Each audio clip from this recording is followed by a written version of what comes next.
نہیں. اگر یہ ساری چیزیں نہیں میں ہیں تو ہم کیسے آزاد ہوئے؟ یہ کون سی آزادی ہے کہ اپنی مرضی سے کوئی کام ہم نہیں کر سکتے؟ بات آتی ہے پاکستان کی فوج نے جنگ لڑی ہے، آیا یہ جنگ کشمیر کو آزاد کرانے کے لیے تھی یا کشمیر کو پاکستان کا حصہ بنانے کے لیے تھی؟ سر وہ جنگ نہ تو کشمیر کو آزاد کرانے کے لیے تھی، میری اپنی سوچ کے مطابق، شاید لوگوں کو پسند نہ آئے یہ بات، اور نہ وہ جنگ کشمیر کو پاکستان کے حصہ بنانے کے لیے تھی. میں متعدد پروگراموں میں یہ بات کہہ چکا ہوں کہ Pakistan is not interested in Kashmir, Pakistan is interested in Kashmir issue ہی ایک واحد چیز ہے جس کا ریسورسز میں دلچسپی نہیں ہے. ریسورسز میں دلچسپی ہے، ریسورسز تب بھی ہوں گے نا کہ دیکھیں نا یہ تو بالکل سامنے بات ہے. میں لیکن میں ٹاپک کے مطابق بات کرنا چاہوں گا. میں دوسری باتوں میں بالکل میرا یہ اصول رہا ہے کہ میں ہمیشہ ٹاپک پہ بات کروں. آزاد کشمیر کا میں نے اپنے نام کی وجہ سے بتایا تھا، جنڈوں کا میں آپ کو بتایا. کوئی دنیا کا آزاد ملک مجھے دکھائیں جہاں اس کا اپنا جھنڈا ہو، ساتھ پڑوسی ممالک کا جھنڈا بھی اس نے ساتھ اپنے ٹیبل پر رکھا ہو. کسی پرائم منسٹر کا مجھے بتا دیں آج تک. اس بات کو چھوڑیں. کیا آزاد کشمیر کے لوگ یا آزاد کشمیر کی امت جس کو ہم آزاد کہتے ہیں وہ دنیا کے دوسرے ممالک سے تجارت کر سکتی ہے؟ نہیں. کوئی معاہدہ کر سکتی ہے؟ نہیں. کوئی ڈیفنس کا معاہدہ کر سکتے ہیں؟ نہیں. کوئی اسلحہ خرید سکتی ہے؟ نہیں. نصاب تعلیم اپنا دے سکتی ہے؟ نہیں. اگر یہ ساری چیزیں نہیں میں ہیں تو ہم کیسے آزاد ہوئے؟ یہ کون سی آزادی ہے کہ اپنی مرضی سے کوئی کام ہم نہیں کر سکتے؟ بات آتی ہے. میں چاہتا ہوں کہ Pakistan is a full member of United Nations. جو کشمیر جو ہے وہ ڈسپیوٹڈ ٹیریٹری ہے، it is not a member of United Nations, it's a disputed state. تو اس کو آپ مطلب ہے دو علیحدہ ملک نہیں کہہ سکتے. Pakistan is a country whereas Jammu and Kashmir is a just a disputed state, it's not a separate country. یہ تو اگر ان کے علاوہ گورنمنٹ ہے یا پارلیمنٹ ہے یا جو کچھ بھی ہے، but it doesn't exist in the United nations list. ویسے بھی وہ تو کشمیریوں کو بیوقوف بنانے کے لیے ہے. Anyway got another caller. السلام علیکم، ویلکم ٹو دی شو. زبان انصاری صاحب نے کہا تھا کسٹم ڈیوٹی ہمارے یہاں کنٹرول نہیں کر سکتے، ٹیکس ہم ریز نہیں کر سکتے، ہمارا کوئی نیشنل بینک نہیں ہے، وزارت خارجہ نہیں ہے، ایئرپورٹ ہمارا نہیں ہے یا ہم بنا نہیں سکتے، کوئی بڑی اسٹاک ایکسچینج ہماری نہیں ہے، کوئی بڑی جو ہے نا پروجیکٹ ہم شروع نہیں کر سکتے جب تک کہ سینکشن نہیں کرے گا. اس پہ یہ کشمیر کون سا سینکشن نہیں کرے گی. بے شمار چیزیں ایسی ہیں جو ہم شروع، یہ 55 ہیں آپ کہتے ہیں چند ہیں، وہ ویری ویری امپورٹنٹ ہے. کوئی منرل بھی ہم نہیں کر سکتے، کوئی پروڈکشن نہیں کر سکتی، کسی چیز کی کوئی ایسی کم نہیں ہے جو ہم کر سکتے ہوں. 55 ویری امپورٹنٹ. اچھا تو آپ اس بارے میں کیا کرنا چاہیں گے؟ ڈاکٹر صاحب یہ جو باتیں آپ نے اتنی بڑی لکھ کے مطلب رکھی ہوئی ہیں، پچھلے کئی سالوں سے پچھلے کئی سالوں سے جتنی ڈیولپمنٹ آپ نے دیکھی میں نہیں دیکھی ہوگی، اس میں ڈیولپمنٹ سب چیزیں مطلب پاور پلانٹ وہاں پہ لگ رہے ہیں، میڈیکل کون بنا رہا ہے؟ پاکستان. پاکستانی آزاد کشمیر کے پاکستان بجٹ ان کا اپنا میرے بھائی آپ کو مدد کرتا ہے، اخلاقی بھی مدد کرتا ہے. آپ وہاں پر ایک میگا واٹ بھی اپنی مرضی سے بنا سکتے ہیں. بات کرنے دینا. یہ جو بات اصل میں جو ساری جو بات ڈسکشن ہے یہ تو پاکستان پہ آ گئے تھے آج دھرنے پہ. وہ میں جو بات کرنا چاہ رہا ہوں نہیں آزاد کی نہیں بات یہ ہے کہ جو یہ کہنے کی کوشش کی جا رہی ہے، کچھ کالر سے بھی سوال کرائے جا رہے ہیں جو ہو رہے ہیں جو کر رہے ہیں. السلام علیکم، welcome to the show. Hello السلام علیکم. جی وعلیکم السلام. ڈاکٹر نواز کشمیری بات کر رہا ہوں. جی بات کریں میرے بھائی، جی بات کریں. ہلو، ہمارے بزرگ بیٹھے ہوئے ہیں، تو جب ہم اس طرح اپنے بزرگوں کی باتیں سنتے ہیں تو یقین کریں کہ بہت دکھ ہوتا ہے، کیونکہ اسٹیٹ سبجیکٹ ہمیں کشمیری کہتا ہے اور پاکستان کا آئین ہمارے پیچھے لات مار کے ہمیں کوالا اور منگلا پور سے اس طرف دھکیل دیتا ہے کہ آپ کشمیری ہو، آپ پاکستانی نہیں ہو. تو پھر جب ہمارے بزرگ اٹھ کے تو کہتے ہیں جی کہ ہم پاکستانی ہیں یا ہم کشمیری نہیں ہیں، تو پھر ہمیں بہت دکھ ہوتا ہے. ٹھیک ہے، تو ہماری تو یہ حالت ہے کہ ہمارے تو حکمران بھی آزاد نہیں ہیں، وہ بھی خود غلام ہیں پاکستان کے.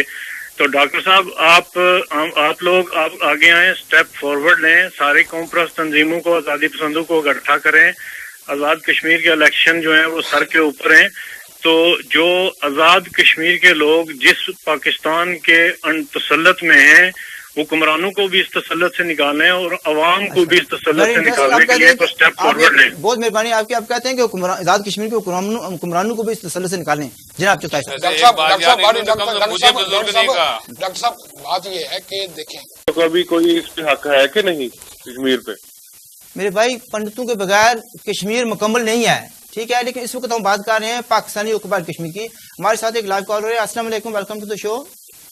ہیلو السلام علیکم. جی وعلیکم السلام. ڈاکٹر صاحب ارشاد ملک بول رہا ہوں.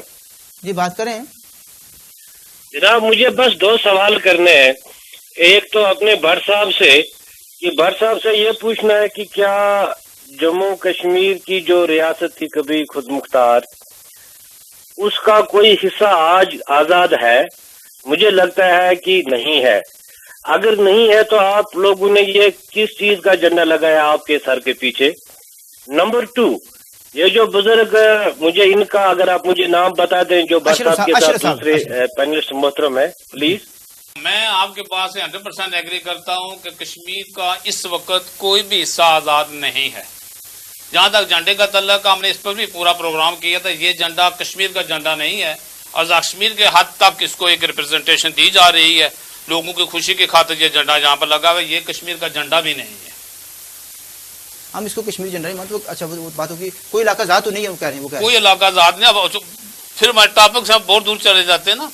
ایک چیز چھوٹی سی امپورٹنٹ میں آپ کو بتاتا چلوں، جو کسی ملک کا قومی ترانہ ہوتا ہے وہ ایک سمبل ہوتا ہے نا کسی کا. آزاد کشمیر کا جو قومی ترانہ اس میں ایک سینٹینس ہے پاکستان کے ساتھ کھڑے ہیں. پاکستان کے ساتھ کیوں کھڑے؟ آزاد کشمیر کو تکلیف کیا ہے؟ اس کا مطلب یہی ظاہر کرتا کہ ہم غلام ہیں ان کے، اس لیے ہم ان کے ساتھ کھڑے ہیں. ان کی روٹیوں پر پلنے والے ہم لوگ ہیں. چغتائی صاحب. ڈاکٹر صاحب میں سن رہے ہیں نا، تو مطلب ہے کہ 2 کالر اگر کوئی بات کر دیں تو وہ کہیں گے جی بالکل یار میں نے یہ بات کہی ہے. میں صرف یہ پوچھ رہا ہوں، آپ ہمیشہ کہتے ہیں میں نانا بن گیا ہوں، دادا بن گیا ہوں، یہ ہو گیا تو ٹاپک پر ابھی کہتے ہیں فلاں شہر میں سنا جا رہا ہے. ہمارا یہ ٹاپک نہیں ہے. مجھے یہ بتائیں جو صاحب جو بھائی صاحب بات کر رہے ہیں یا وہ جنگ کی بات کر رہے ہیں، بار بار فون وہی کر رہے ہیں. ایک آدمی نہیں کر رہا جناب، ڈفرنٹ لوگ کر رہے ہیں. آپ کو تو جانتے ہیں ڈاکٹر صاحب، بڑا روز میں آتا ہوں ٹی وی پہ، لوگ آتے ہیں جانتے نہیں مجھے. بڑی اچھی بات ہے. اچھا پھر آپ کو پھر بات کیا آتی ہے کہ جس ملک کے صدر کو، وزیر اعظم کو جی او سی مری کنٹرول کرتا ہو، جس کو چیف سیکرٹری کنٹرول کرتا ہو، جس کو وزارت امور کشمیر کنٹرول کرتی ہو، جس کو کشمیر کونسل جس کا چیئرمین جو ہے پاکستان کا وزیر اعظم کنٹرول کرتا ہو، اس کو آزاد کیسے آپ کہہ سکتے ہیں؟ یہی بات کولر نہیں کہی ہے، وہی آپ ریپیٹ کر رہے ہیں. میں پوچھوں گا آپ سے بات سنیں، یہ چیزیں جو وہ کون کنٹرول کر رہا ہے کون نہیں کر رہا، مین مقصد جو بتانے کی ضرورت ہے کہ کیا پاکستان غاصب ہے، پاکستان وہاں پہ وائلیشن کر رہا ہے، وہاں پہ پولیس سے فوج سے وہاں پہ زیادتی کروا رہا ہے، ریپ کروا رہا ہے بدلی، یا پاکستانی فوج جو ہے نا وہ جعلی ووٹ ڈلوا رہی ہے، یا وہاں پہ ڈاؤن. اچھا اگر ریپس نہ ہوں، اگر سب وہاں پہ ہو رہا ہے. اچھا غلامی کی تشریح کرنی پڑے گی. اگر ریپس نہ ہوں یا ماردار نہ ہو تو کیا وہ ملک غلام نہیں ہو سکتا؟ جس طرح بھارتی مقبوضہ کشمیر میں امپورٹڈ بندوق گئی، لوگوں نے بندوقیں اٹھائیں تو وہاں ریپ ہوئے. آزاد کشمیر جس کو کہا جاتا ہے، اس میں بھی یہ انڈیا سے امپورٹڈ بندوقیں جب آئیں تو یہ شوق بھی ہمارا پورا ہو جائے گا کہ ریپ کیسے ہوتے ہیں. پونچھ ریبیلیون میں کیا ہوا تھا؟ پونچھ ریبیلیون کے شورے ہیں. ایسٹ پاکستان میں بنگلہ دیش جو بنا اس میں کیا ہوا تھا؟ وہ تو پاکستان کا حصہ تھا اپنا. وہاں کا کیا ہوا تھا؟ وہاں جب لوگوں نے بندوق اٹھائی تو کیا ہوا؟ پوری کی پوری نسل کو تباہ برباد کر کے رکھ دیا گیا. کس نے؟ پاکستانی فوج نے. اور کس نے کیا تھا؟ پاکستان کی اپنی فوج نے اپنے ملک میں یہ سارا کچھ کیا تھا نا. آپ اسے جھٹلا سکتے ہیں؟ دیکھیں اچھا ایسا پاکستان کی فوج یہ کہنا چاہتا ہوں کہ سارے ویورز کو کہ کشمیر آزاد کرنے کے لیے ہم جو ہے نا کہ پورا اس کے لیے پورا جہاں تک ہمارا اخلاقی جان بھی دینی پڑے گی. کشمیر ہمارا خون رگوں میں، ہماری یہ سب کے لیے ہے. اچھا بس یعنی آپ کشمیر کی آزادی کے لیے اسٹرگل کریں گے؟ بالکل اسٹرگل. اس کشمیر کے لیے، اس کے لیے نہیں. کس کے لیے؟ جو ادھر کشمیر وہ زیادہ ہوگا تو یہ کشمیر کو یہ کشمیری کریں گے فیصلہ. اب خود ارادیت کے ذریعے فیصلہ کریں گے. آپ کا پیغام. ڈاکٹر صاحب باتیں بہت ہی 2 شعر اس موضوع کے متعلق میں نے لکھے تھے. اسٹینڈرڈ تو نہیں ہے چونکہ میری شاعری کا، لیکن پانی کے مٹکے پہ پڑے گلاس کو بندی ہو جہاں زنجیر، بلکتے بچے کی بھوک مٹانے کو جہاں بیچے ماں شریر، اپنا ہوس مٹانے کو مجاہد بیچیں شمشیر، زر کے لالچ میں گروی رکھیں صحافی اپنی تحریر، کیسے کہوں پھر تجھے آزاد اے میرے کشمیر. ادھر ہو یا ادھر دونوں کی ایک سی تصویر، ادھر یا ادھر دونوں کی ایک سی تصویر، عصمت بچانے کو چھپ رہی ہے میرے دیش کی بے نظیر، کیسے کہوں پھر تجھے آزاد اے میرے کشمیر. آخری شعر، خوف خدا سے زیادہ سجدے میں ڈر ہو جوتی چوروں کا. جو انسان جاتے ہیں مسجد نماز پڑھنے ان کے لیے خوف خدا سے زیادہ سجدے میں ڈر ہو جوتی چوروں کا، جو نہ یہ تو نہ تھی بٹ کے خوابوں کی تعبیر،